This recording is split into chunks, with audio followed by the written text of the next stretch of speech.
ETV YouTube ఛానల్స్లో మీ వ్యాపార ప్రకటనల కోసం ఈ నంబర్కి కాల్ చేయండి. మన కోసం మనతో కొట్లాడే నిజమైన ప్రేమ చూపించే ఒకే ఒక వ్యక్తి అమ్మ.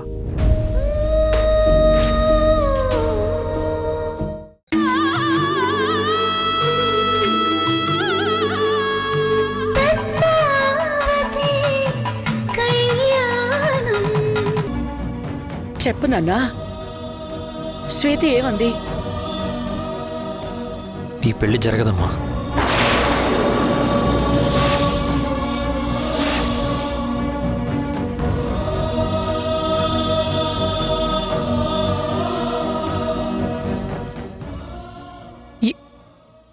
ఏమంటున్నావు నాన్నా? అవునమ్మా, ఎంత కన్విన్స్ చేయడానికి ప్రయత్నించినా శ్వేత ఒప్పుకోవట్లేదు.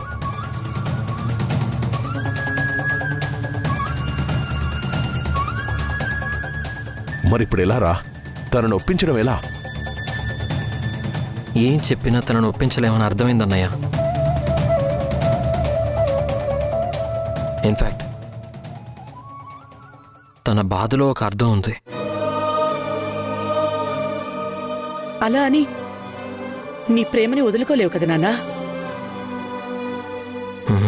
వదులుకోలేనమ్మా, ఖచ్చితంగా వదులుకోలేను. పద్మావతిని నా ప్రాణం కంటే ఎక్కువగా ప్రేమించాను. అలాంటి తనని వదులుకుంటే నేను ప్రాణాలతో ఉండలేనమ్మా. ఆదిత్య, అవునమ్మా, పద్మావతి నాకు భార్యగా కావాలి. కానీ శ్వేత ఒప్పుకోవడం లేదు కదా నాన్నా? అందుకే నేను ఒక నిర్ణయానికి వచ్చానమ్మా. ఏంటది? నేనే ఆ ఇంటికి ఇల్లరికం వెళ్తాను.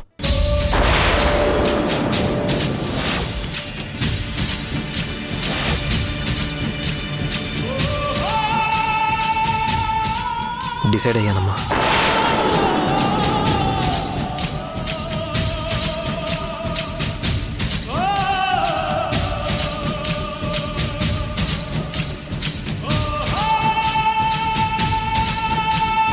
ఆదిత్య, ఆదిత్య, ఆదిత్య, ఆదిత్య. మహాలక్ష్మి, ఏం జరిగింది? ఏదైనా పీడకలు వచ్చిందా? పీడకల కాదండి, భవిష్యత్తులో నా కళ్ళ ముందు జరగబోయేదే కనిపించింది. జరగబోయేది కనిపించడం ఏంటి? అసలు నువ్వేం మాట్లాడుతున్నావో నాకేం అర్థం కావట్లేదు మహాలక్ష్మి. అయిపోయిందండి.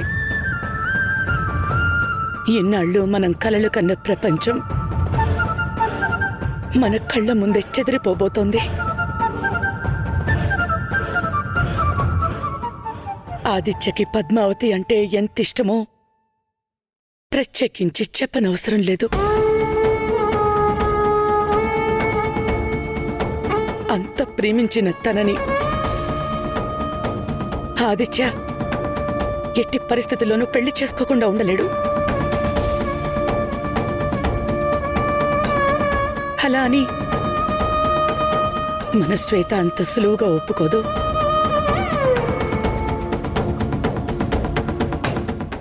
వెళ్ళిపోతాడండి.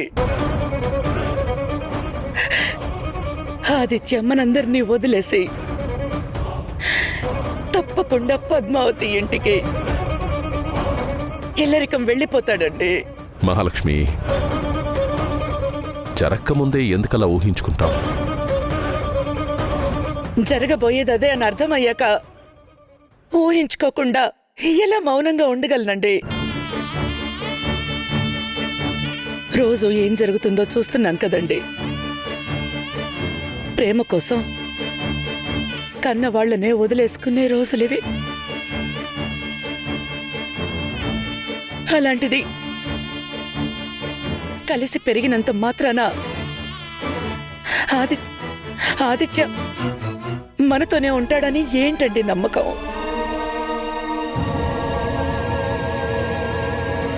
కానీ అదే గనక జరిగితే నేను ప్రాణాలతో ఉండలేనండి. మహాలక్ష్మి, ఆదిత్య నా కళ్ళ ముందు లేకపోతే నేను నేను నేను ఖచ్చితంగా కళ్ళు మూస్తాను. మహాలక్ష్మి, ఏంటా మాటలు?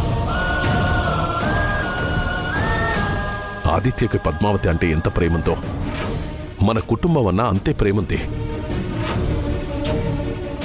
ఖచ్చితంగా ఆదిత్య అలాంటి పని చేయడం. శ్వేతని ఎలాగైనా సరే ఒప్పించే ఈ పెళ్లి చేసుకుంటాడు. నువ్వు అనవసరంగా ఎక్కువగా ఆలోచించి టెన్షన్ పడకు. ధైర్యంగా ఉండవు. ఇంక పడుకో. ఈ విషయం గురించి రేపు పొద్దున మాట్లాడుకుందాం మనం. నా మాట విని పడుకో.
నందిని, ఆ వంశీ. Thank you Vamsi. ఏంటి థ్యాంక్ యూ? నీకేమైనా మెంటలా? నీ ఇష్టం వచ్చినట్టు పనులు చేయడానికి నువ్వేమైనా ఒట్టి మనిషి అనుకుంటున్నావా? అరే, నీకు ఎన్నిసార్లు చెప్పాలి ఇంట్లో పనులు చెయ్యొద్దు అని? ఎంత చెప్పినా వినకుండా చేసిన తప్పే మళ్ళీ మళ్ళీ చేస్తున్నావు. అంటే ఫ్యాన్ దగ్గర దుమ్ముంటే ఉంటే అది నువ్వు దులపకపోతే పోను అంటుందా? అవన్నీ చేయడానికి ఇంట్లో బోల్డ్ అంతమంది పనులు ఉన్నారు కదా. నువ్వు చేయాల్సినంత అవసరం ఏంటి? బుద్ధి లేకపోతే సరి. ఏంట్రా, ఏం జరిగింది? ఏం జరిగిందా? అసలు నందినిని కాదమ్మా, నిన్ను అనాలి. నేనేం చేశాన్రా? అదే నేను అడుగుతున్నాను. కడుపుతో ఉన్న మనిషి ఇంట్లో పనులు చేస్తూ ఉంటే అసలు నువ్వేం చేస్తున్నావమ్మా? వద్దని చెప్పాలి కదా. తను అలా చేస్తూ ఉంటే నువ్వు చూస్తూ ఊరుకుంటున్నావా? అది కాదురా. ఇంకేం మాట్లాడకమ్మా. ఇంట్లో నందినిని వదిలి నేను ధైర్యంగా బయటకు వెళ్తుంది ఎందుకో తెలుసా? తనని జాగ్రత్తగా చూసుకోవడానికి నువ్వున్నావని. అయినా నువ్వు అసలు తన గురించి పట్టించుకోవడమే లేదు. చూడమ్మా, మీకు ఇదే చెప్తున్నాను. నేను పుట్టే ముందు నిన్ను ఎలా చూసుకున్నారో నాకు తెలీదు. కానీ నాకు పుట్టబోయే బిడ్డకి చిన్న సమస్య వచ్చినా నేను తట్టుకోలేను. ఇంకెప్పుడు ఇలా చేయకమ్మా. నందిని, నువ్వు పద.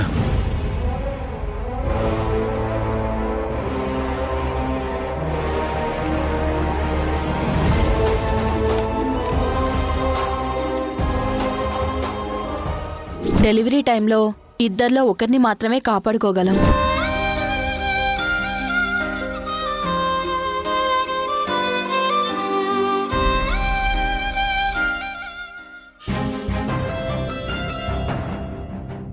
మహాలక్ష్మి, మహాలక్ష్మి, వస్తున్నానండి. పద.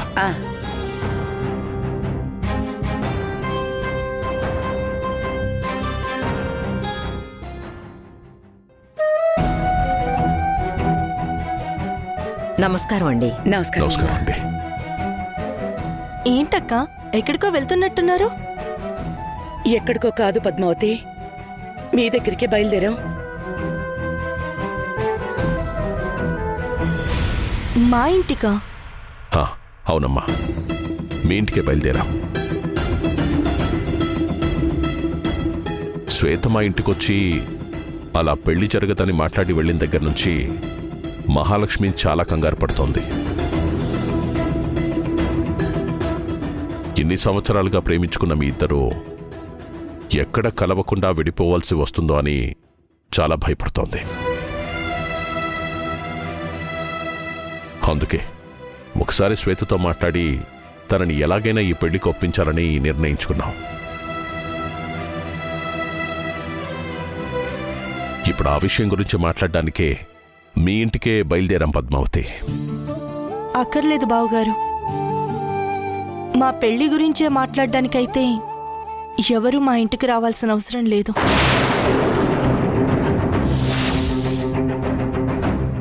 శ్వేతని ఒప్పించాల్సిన అవసరం అంతకంటే లేదు. ఏంటి పద్మావతి నువ్వనేది? ఏం మాట్లాడుతున్నావు? అవును మహాలక్ష్మి గారు, మీరు వీళ్ళ పెళ్లి గురించి ఎవరినీ ఒప్పించాల్సిన అవసరం లేదు. కానీ శ్వేతకి పద్మావతిని ఈ ఇంటికి పంపించడం ఇష్టం లేదని చెప్పాక కూడా తనని కన్విన్స్ చేయకపోతే ఈ పెళ్ళెలా జరుగుతుందమ్మా? ఖచ్చితంగా ఈ పెళ్లి జరిగి తీరుతుంది అని చెప్పడానికే వచ్చాం.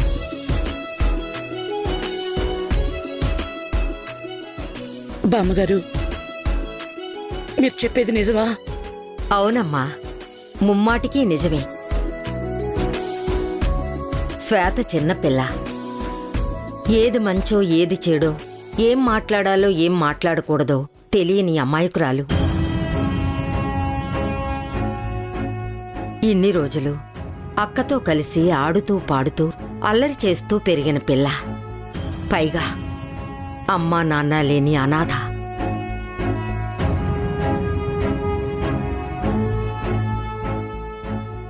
పద్మావతిని అమ్మగా అనుకుంటూ పెరిగింది.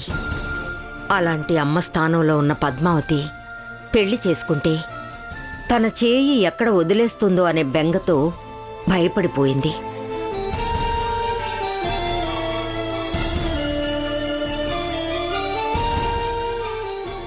ఎక్కడ తను ఒంటరి అయిపోతుందో, ఎక్కడ అక్క ప్రేమకి దూరం అవుతుందో అని చాలా కంగారు పడింది.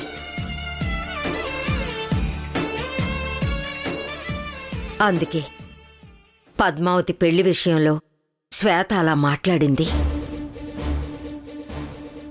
జరిగిందానికి మా శ్వేత తరపున నేను క్షమాపణ చెప్తున్నాను బాబు. అయ్యో, దయచేసి మమ్మల్ని క్షమించండి. అయ్యో, ఏంటండి ఇది? మీరు మాకు క్షమాపణ చెప్పడం ఏంటండి? తప్పు మా ఇంట్లో మనిషి వల్ల జరిగినప్పుడు క్షమాపణ కూడా ఆ ఇంటి వాళ్ళ దగ్గర నుంచే రావాలి కదండి.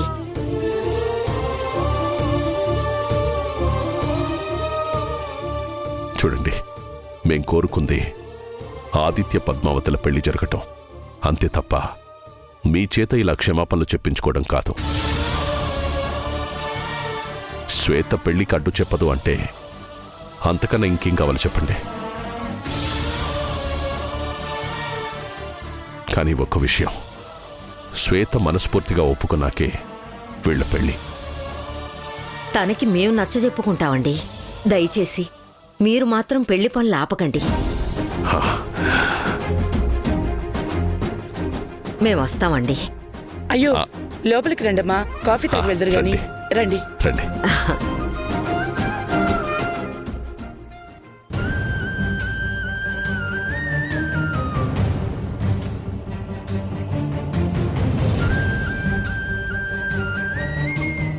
అక్క మాత్రం అక్కడికి వెళ్ళనివ్వను.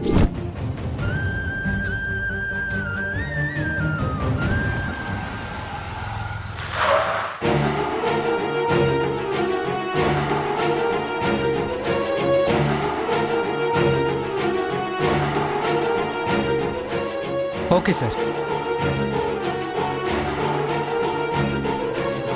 Hello, excuse me. ఆదిత్య అంటే మీరేనా? అవును, మీరెవరు? నా పేరు రాజేందర్. మిమ్మల్ని మా సార్ రమ్మంటున్నారు. సార్, తనెవరు? ఒంటి పేరు సంపత్, ఇంటి పేరు బోరగంటి. ఈ ఆల్ ఓవర్ ఇండియాలో one and only organic business man.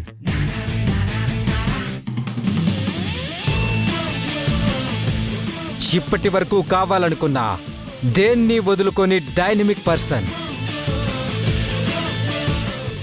My boss Oraganti Sampath. చూడు, తను నీకు బాసు, నా కాదు. అంతగా నాతో మాట్లాడాలనుకుంటే తననే నా దగ్గరికి రమ్మను. ఏయ్, తను ఎవరనుకుంటున్నావు? ఏయ్, ఎవరైతే నాకేంటి? I don't care. వెళ్ళు. ఏయ్ నిన్ను. You Rajender, sir.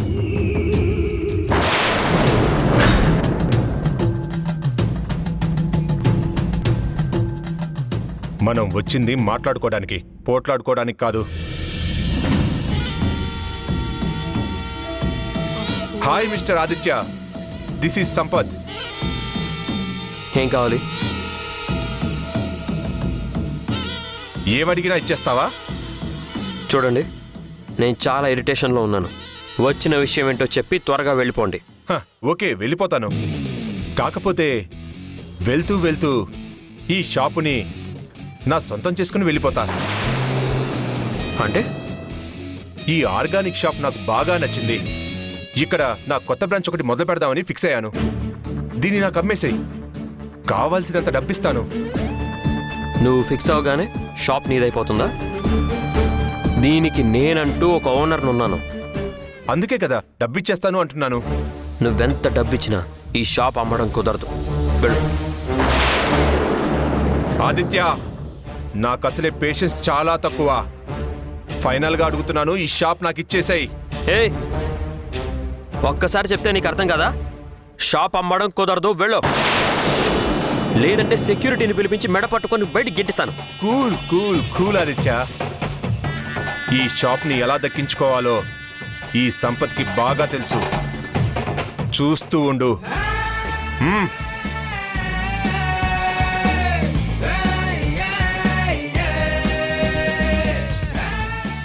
షిట్.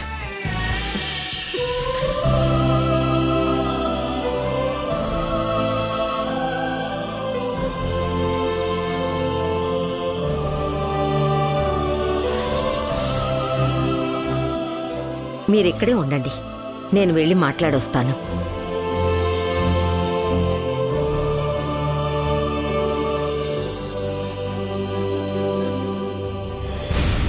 అమ్మా శ్వేత, ఒంటరిగా కూర్చుని ఏం ఆలోచిస్తున్నావు? త్వరలోనే నన్ను ఒంటరిదాన్ని చేయాలని చూస్తున్నారుగా, ఎలా ఉండాలా అని ముందే ఆలోచిస్తున్నాను. చచ్చా, మేము నిన్ను ఒంటరిదాన్ని ఎందుకు చేస్తాం? ఎందుకు చేయరు? అందరూ కలిసి అక్కకి పెళ్లి చేసి పంపించేద్దామని ఫిక్స్ అయిపోయారు కదా. అందుకే కదా మహాలక్ష్మి అక్క వాళ్ళ ఇంటికి వెళ్ళి మాట్లాడొచ్చారు. అది కాదమ్మా, ఆడపిల్లకి పెళ్లి చేసి అత్తారింటికి పంపడం మన బాధ్యత. పెళ్లి పేరుతో అక్క చెల్లెల్ని విడతీయడం కూడా బాధ్యతేనా?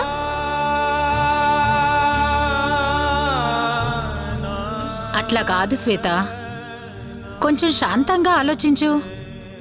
ఇది మన ఒక్కరింట్లో సమస్య కాదు కదా, ఆడపిల్ల ఉన్న ప్రతి ఇంటి సమస్య. అవును శ్వేత, ఆడపిల్లను అత్తారింటికి పంపేటప్పుడు ప్రతి తండ్రి నీలాగే బాధపడతాడు, నీలాగే ఆలోచిస్తాడు. అయినా ఆడకే ఎందుకు పంపుతారో తెలుసా? ఆ ఇల్లును చక్కదిద్దడం కోసం. తన ద్వారా అబ్బాయి వంశాన్ని వృద్ధి చేయటం కోసం.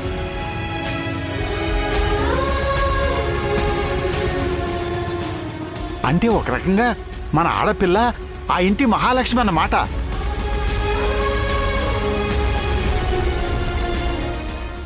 అటువంటి కీర్తి మన పద్మావతికి దక్కాలంటే వెళ్ళాలి కదమ్మా. అవును శ్వేత, పైగా పద్మావతికి ఉమ్మడి కుటుంబం అంటే ఎంత ఇష్టమో మనందరికీ తెలుసు కదా. ఆ ఇంటికి పోవడానికి, ఆ ఇంట్లో కోడలిగా అడుగు పెట్టడానికి ఎన్ని అవమానాలు భరించిందో నీకు కూడా తెలుసు కదా. మన కోసం తను అన్నీ పోగొట్టుకుంది, తన జీవితమే త్యాగం చేసింది.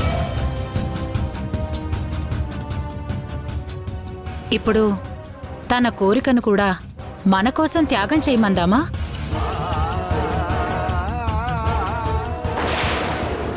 మన స్వార్థం కోసం తన ఆశల్ని చంపేసుకోమనడం కరెక్ట్ కాదు శ్వేత. నేనేమి అక్కని పెళ్లి చేసుకోవద్దు అనట్లేదత్తా. ఆ ఇంట్లో ఉండిపోవద్దు అంటున్నాను. ఏంటి నీ మొండితనం? చెప్తుంటే అర్థం చేసుకోవేంటి? మీరే అర్థం చేసుకోవట్లేదు. అక్క మనతో లేకుండా ఒక్కరైనా ఉండగలను అనుకుంటున్నారా?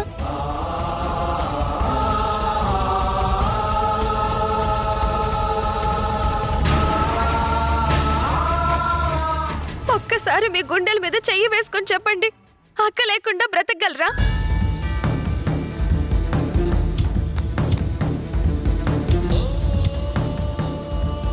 మైండ్కి సర్ది చెప్పుకోవడం కాదు, మీ మనసుకి సర్ది చెప్పి చూడండి. మీ వల్ల కాదు.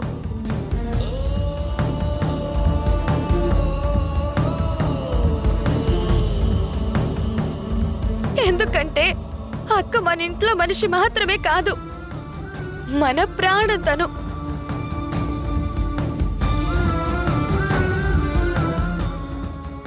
మనకి దూరం అయితే మన ఊపిరి ఆగిపోతుంది.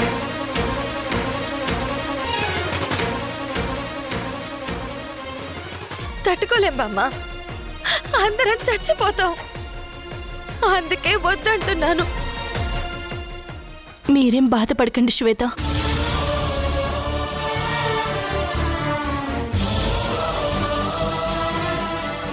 నేను మీ అందరినీ వదిలేసి ఎక్కడికి వెళ్ళను.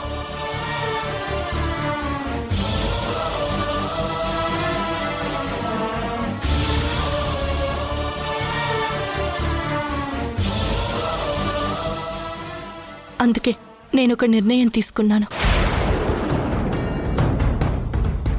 ఏంటక్కా అది? నేను ఈ పెళ్లి చేసుకోవడం లేదు.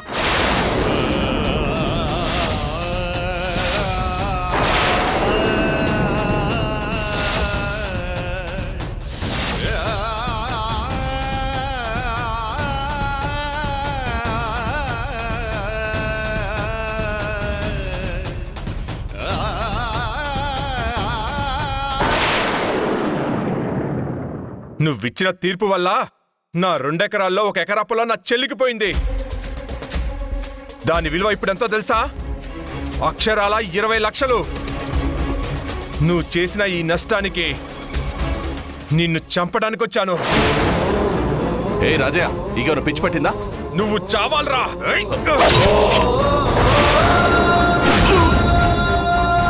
ఈటీవీ విన్ యాప్ రోజుకి కేవలం రూపాయి మాత్రమే. ఇప్పుడే ఈటీవీ విన్ యాప్ డౌన్లోడ్ చేసి సబ్స్క్రైబ్ చేయండి.